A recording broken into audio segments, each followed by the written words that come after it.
Hello, this is my lesson plan for iTech 7430. For this, I did it with my Intro to Culinary Arts class. It was all about knife safety, which is a very integral part of my class because of the idea that I have students in the classroom with knives. I need to make sure that they are safe with them and know how to properly handle them. Now, I broke this down into several different um, uh, events or several different lessons. First thing that I end up doing is I always give my kids a pre-test. Now I use what they call CTLS or Cobb Teaching and Learning System. Great project or a great program. It allows us to upload questions um, and the kids take the test online and we get real-time answers back. So it's really great. So I use this for my post-test and my pre-test. So like I said, I can kind of compare as to the understanding of what the kids know prior to going into the kitchen. So the first thing I do with my kids is I give them a reading guide. Now, reading guide is very much similar to vocab in regards to gives them a little bit of a idea as to some of the different terms they're going to be hearing over the next couple days. Uh, Next project that I ended up working with them was a knife presentation. Now, it's pretty simple. I gave the kids an option that they can do any type of digital presentation, anything from a PowerPoint to Google Slides to Prezi to Adobe Spark. But what they must do is they must, I'll give them three types of knives. They must tell us a little bit about each type of knife, what they're used for, and such. Now, this is going to be presented in class, except of course if it's an Adobe Spark to where they can integrate the language into the actual presentation as it is. I give them two days to work on this. I have laptop carts for them, and then this will be, like I said, plenty of enough time typically for them to do it. Oftentimes they might have to do it at home, and like I said, they can use any of the collaboration tools that kind of go along with, say, Google Slides or uh, PowerPoint and such, to kind of make the process go a little bit better. Um, the next day, I implement a Skype conversation.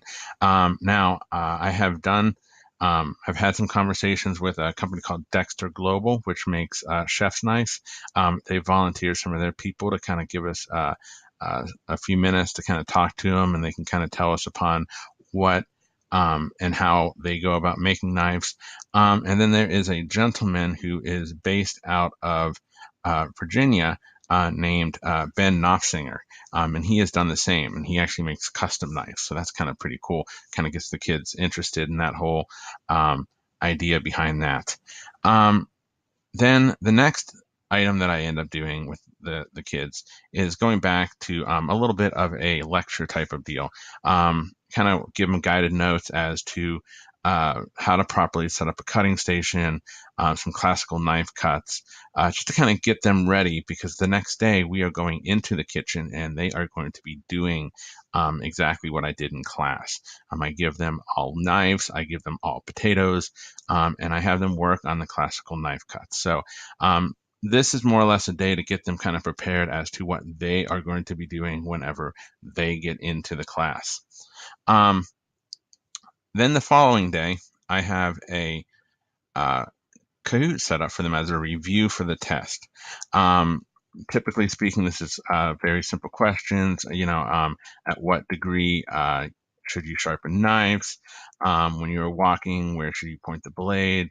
And several, different types of knives and such like this, just to kind of give them an idea as to some of the information that's going to be on the test again.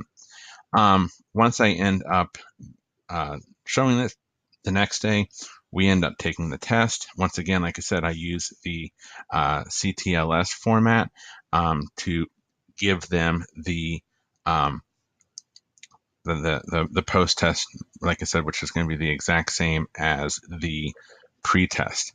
And then once I get done, I have a Google form to which I will give them, and just kind of ask them what they thought about everything, which is always a good idea because, you know, it helps you build for next year and helps you make it more intriguing, so that you can make sure that you're doing the best that you can. So, this is my lesson plan for knife cuts and knife safety. So as you can see, this is a pretty good lesson on knives, knife safety, and why it's important to know how to take care of knives. So once again, I hope you enjoyed. Have a great day.